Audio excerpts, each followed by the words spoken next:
but we are the ones that hold the key to let ourselves out of that bondage. And it's simply called giving it all to Jesus.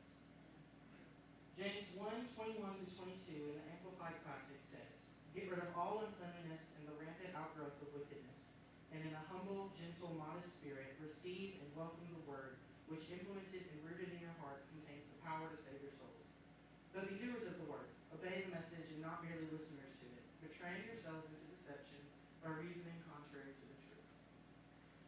So I'm going to stop there for a second because when I was reading this, I really wanted to dig deep into everything that I was reading and make sure that I was getting everything that he wanted me to get out of it. I wanted to get it. So I looked into the word deception. Deception means the action of deceiving somebody. So I went deeper, and the word deceive in the Latin root is this word that I'm not going to try to pronounce because it will be horrible. But it means to catch, ensnare, or cheat. So these verses are telling us that if we are to simply listen to the word and not implement it into our lives, that we are trapping and cheating ourselves out of boundless freedom. Yeah. But if you continue to read, it says in verse 25, "But he who looks carefully into the faultless law, the law of liberty, and is faithful to it, and perseveres in looking into it, and being not a heedless listener, who forgets, but an active doer who obeys, he shall be blessed in his doing, his lack of obedience." So let's say you're finally ready to start surrendering the screws that are holding you in place. You're ready to get rid of that worry, that doubt. You're scared of letting go, but you're finally ready. You start unscrewing those screws.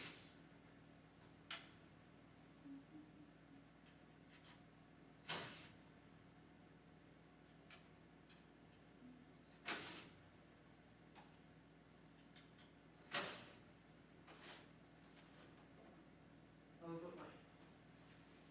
There's the one subject you're not ready to let go of. I don't want to stop saying cuss words. I don't want to stop lying to get out of going to work.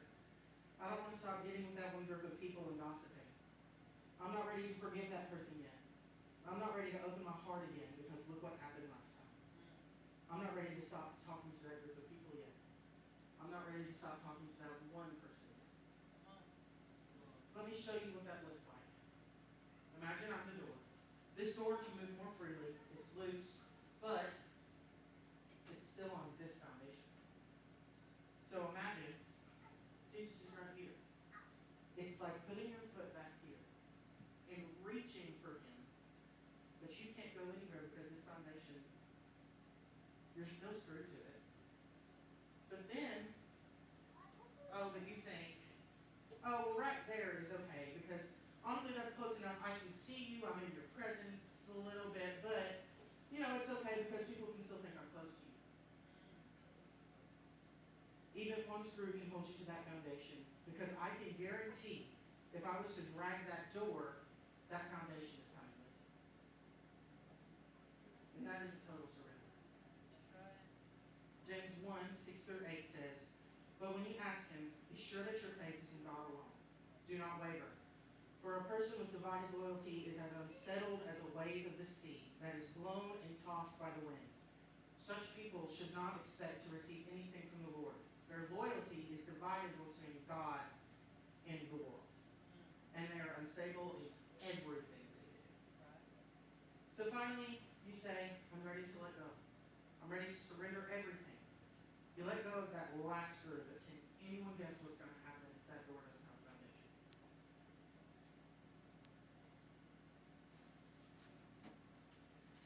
It's going to fall flat on its face.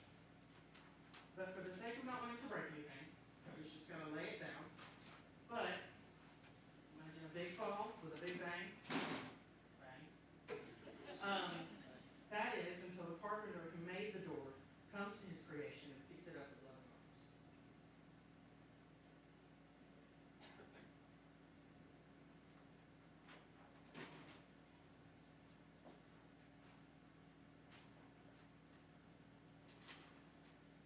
So at this point in preparation, that's all I got. That's all I had. Until I was reading 1 Peter because I was trying to get through as many books of the Bible as I could. But I was reading through 1 Peter and one verse stuck out to me. 1 Peter 5:10 says, in his kindness, God called you to share in his eternal glory by means of Christ Jesus. So after you've suffered a little while, he will restore, support, and strengthen you, and he will place you on a firm foundation. So let's start with restore. I once again wanted to dig a little deeper than just what the verse said. So restore means to repair or renovate, so as to return to its original condition. And yes, we are made new in Christ Jesus, but he also brings us back to what he originally created us to be. Yeah. The Latin root of the word is another word I'm not going to try to pronounce because I'll mess it up. Means to restore, reinstate, or reestablish. I even went as far as the prefix of re, and it means again, or again and again to indicate repetition. Yeah. So if you think that, oh, I've messed up too much, he's mad at me, I can't go back to him because I did this, I did that, I did blah, blah, blah, blah, blah. Yeah. The word says otherwise, over and over again. Isaiah 43:18 through 19 says, but forget all that. It is nothing compared to what I am going to do, for I am about to do something new. See, I have already begun. Do you not see it? I will make a pathway through the wilderness. I will create rivers in the dry wasteland. Yeah. When I read the part where it says, I will make a pathway through the wilderness, it reminded me of a while back when I was in my room and I was watching Stephen Furtick preach. And he was reading out of 1 Corinthians 10:5. This is when Moses is leading the Israelites. But it says, yet God was not pleased with most of them, and their bodies were scattered in the wilderness. Stephen continued to say that in the wilderness was where the battle was. And I wrote down, what you do in the battle, what you hold on to in the battle, determines whether you stay enslaved to what you're fighting or move forward into freedom. Oh, said that first. What you do in that battle, what you cling to, determines whether or not you move forward into freedom or you stay enslaved to what you're fighting. So Jesus will pave that path for you, but it is your choice to take and walk it. That's right.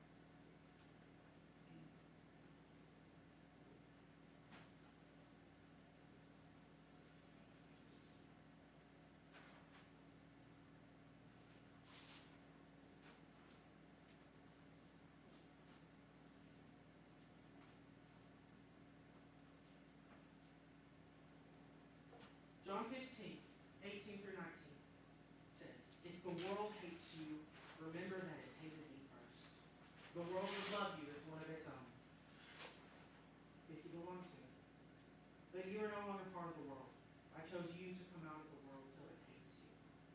When it starts to feel like the entire world is against you, we have to remember that there isn't anything that we can go through that he hasn't already been through to show us that it's possible. Yeah. Come on. That lost friendship, that lost friend group, the lost relationship, all over something you believe. But he went through the exact same thing. Yeah.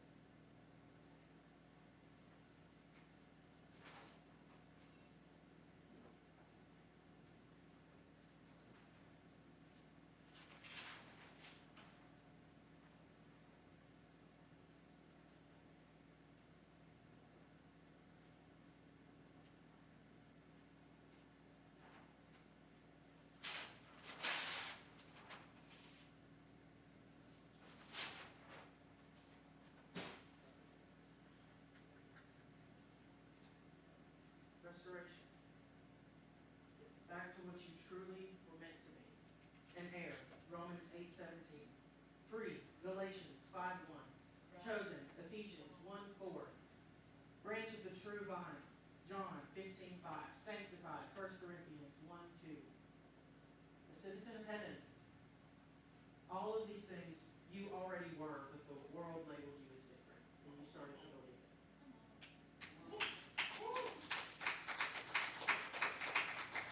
After every battle, every temptation, you're in front of a new foundation that is firm and sturdy. But my question to you is, did you ever see him drop or abandon the door? Deuteronomy 33:27 says, the eternal God is your refuge, and his everlasting arms are under you. He drives out the enemy before you. He cries out, destroy me. He will never leave you without that support. Even though you may not feel it or see it, he's still there with his, quote, everlasting arms under you. favorite verses also prove this. Hebrews 13, 5 through 6 in the Amplified Classic says, "Let your character or moral disposition be free from love of money, including greed, avarice, lust, and craving for earthly possessions, and be satisfied with your present circumstances and with what you have. For he, God himself, has said, I will not in any way fail you, nor give you up, nor leave you without support. I will not, I will not, I will not in any degree leave you helpless, nor forsake you, nor let you down, relax my hold on you. Assuredly not. So we take comfort and are encouraged and confidently and boldly say, the Lord is my helper. I will not be seized with alarm. I will not fear or dread or be terrified. What can man do to me?" Yeah, come on. That's such a good word. I don't know about y'all, but the first time I read that, I cried like a baby. Just saying. Because he's always there. He never dropped this door. He never abandoned the door. And while he did it, he restored it. If you have not caught on by now, I'm a huge English buff. And I felt like I needed to look up the purpose of repetition. And it said it helps the audience remember and recognize the importance of your message. Also, it creates emphasis by highlighting the importance of the word or phrase. So, when I read that, I immediately clung to the word remember. Because through all of that, through every person shutting the door, every person leaving the door, you can get lost in what's happening. You can forget who's there. And the repetition of that verse, I will not, I will not, I will not, just helps someone to remember that he will not leave. So if I will not is repeated 3 times, how important do you think it is for us to learn that he is going to abandon us? Even if you fail, there is restoration waiting for you again and again. We serve a jealous God, and he would rather forgive you over and over again than let you return to the mess that you were laying in, where you couldn't hear or see him. And I say that because people like to beg the question, well, if God loved me that much, why would he let me go through all that stuff? Let me tell you a lesson I had to learn. God let all those things happen. Those lost friendships, those lost jobs, those lost relationships. Because he knew that when you finally looked up and saw him smile down on you, that you would be able to tell your story to the people around you and lead them out too. Because your hurt of the past could be your neighbor's future salvation. Even myself, I was so angry with him for letting me get so lost. And I felt him answer that when I finally decided to do right and walk out of all of my mess, it would leave a path for others to follow. Right. But now that you've been through all that, you now stand in front of a new foundation that you can trust is firm and will not go anywhere. Psalm 62, 1 through 2 proves that by saying, I wait quietly before God, for my victory comes from him. Woo. We know through this that God cannot lose and will not falter in our time of need. But you'll be presented with new options. Jesus will give you new screws. The word, the truth. Yeah. But do not think that the devil won't be there with your same old screws and say, oh, look, I polished them, I made them pretty, and I made them look fun. Don't you want them back? Oh, they're not rusty anymore. They don't hurt anymore. Don't you want them back? This could look like that one person you had to cut off, breaking no contact. Getting an invite to go do something you have no business doing. Oh, look, your old favorite artist just came out with a new album. This could look like any array of things. There's even an example of this kind of choice in the Bible. This is a long one, so stick with me. Deuteronomy 30, 10 through 20 says, the Lord your God will delight in you if you obey his voice and keep the commands and decrees written in this book of instruction. And if you turn to the Lord your God with all your heart and soul, this command I am giving you today is not too difficult for you, and it is not beyond your reach. It is not kept in heaven so distant that you must ask, who will go up to heaven and bring it down so that we can hear it and obey? It is not kept beyond the sea so far that you must ask, who will cross the sea and bring it to us so that we can hear it and obey? No, the message is very close so that you can obey it. Now listen, today I'm giving you a choice between life and death, between prosperity and disaster. For I command you this day to love the Lord your God and to keep his commands, decrees, and regulations by walking in his ways. If you do this, you will live and multiply, and the Lord your God will bless you in the land you are to enter and occupy. But if your heart turns away and you refuse to listen,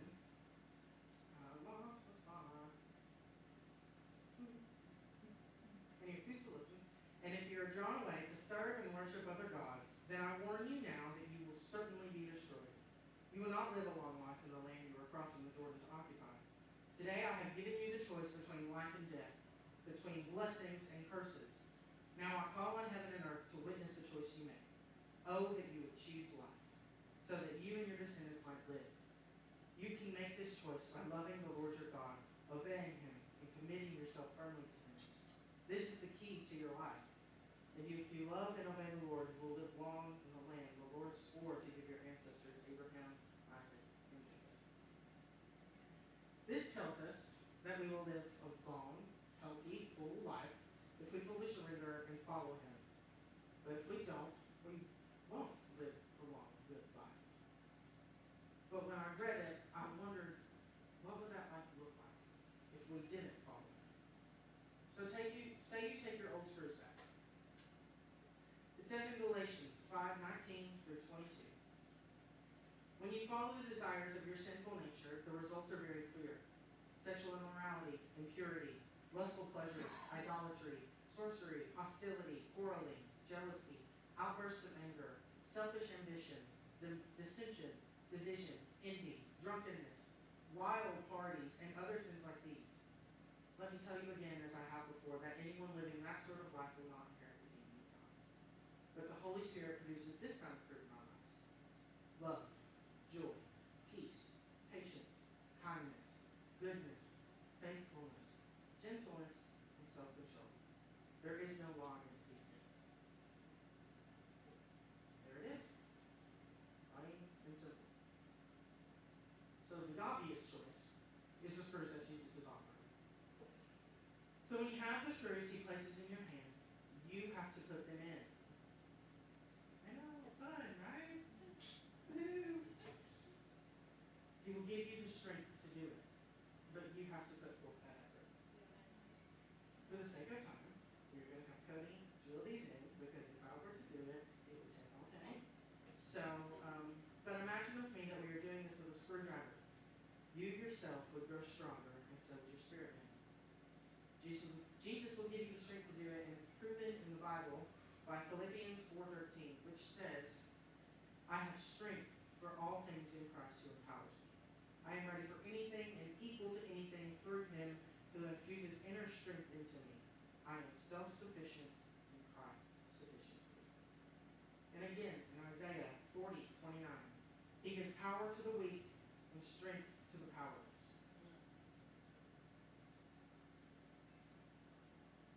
So you take his word and you start to study. You start to wonder, what did he mean by this when he said it? You start to dig. Then you start to implement it into your life.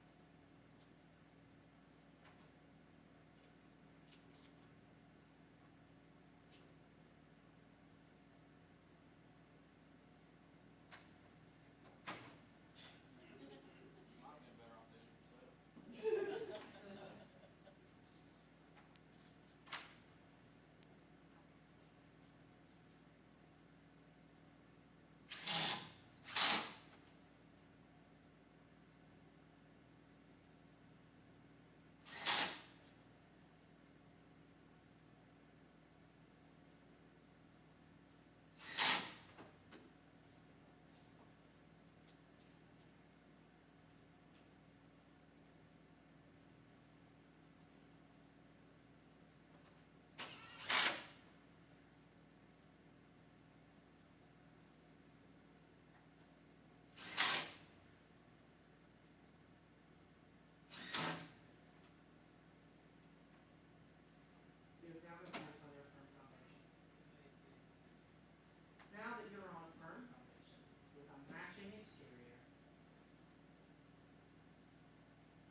start to see.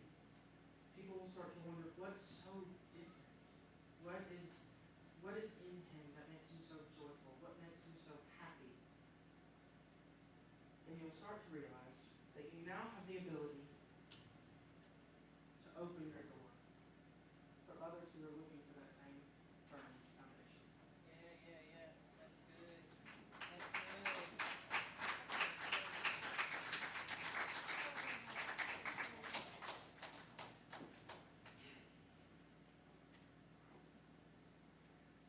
Revelations 3:8 through 9 says, I know all the things you do, and I have opened a door for you that no one can close.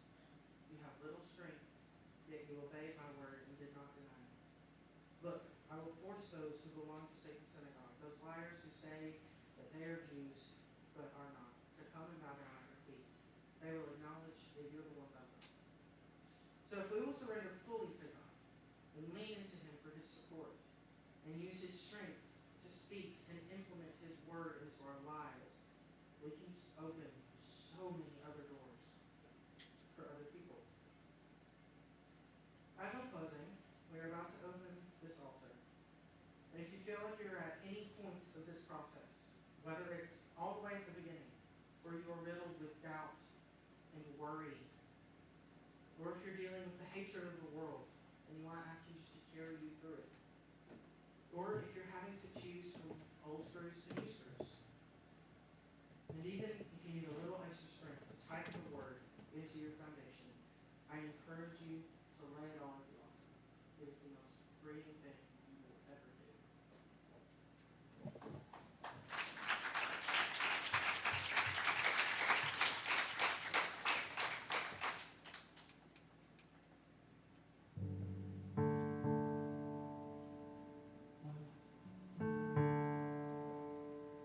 With your heads bowed and your eyes closed,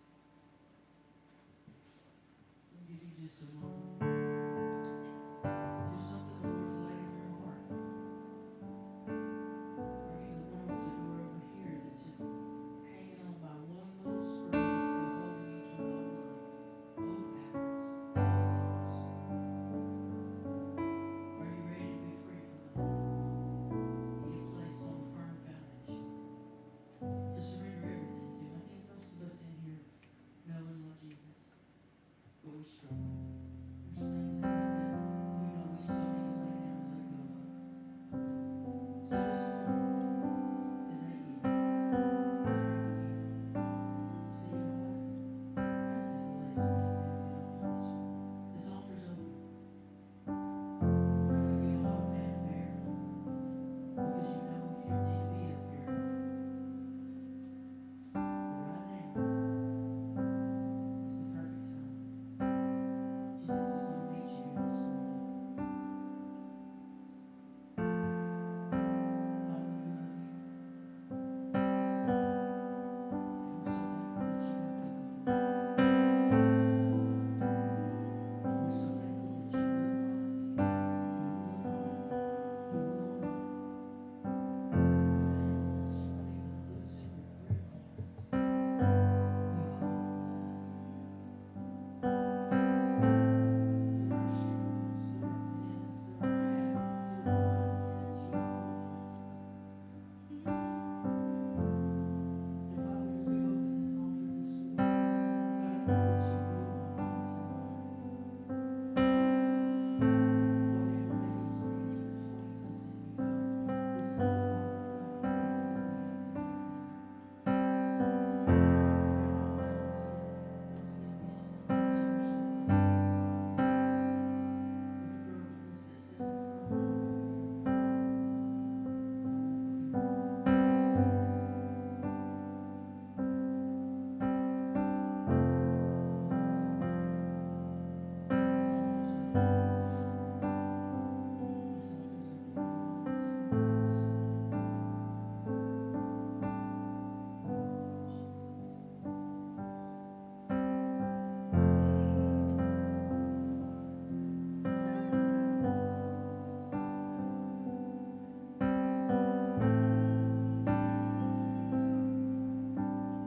You stay.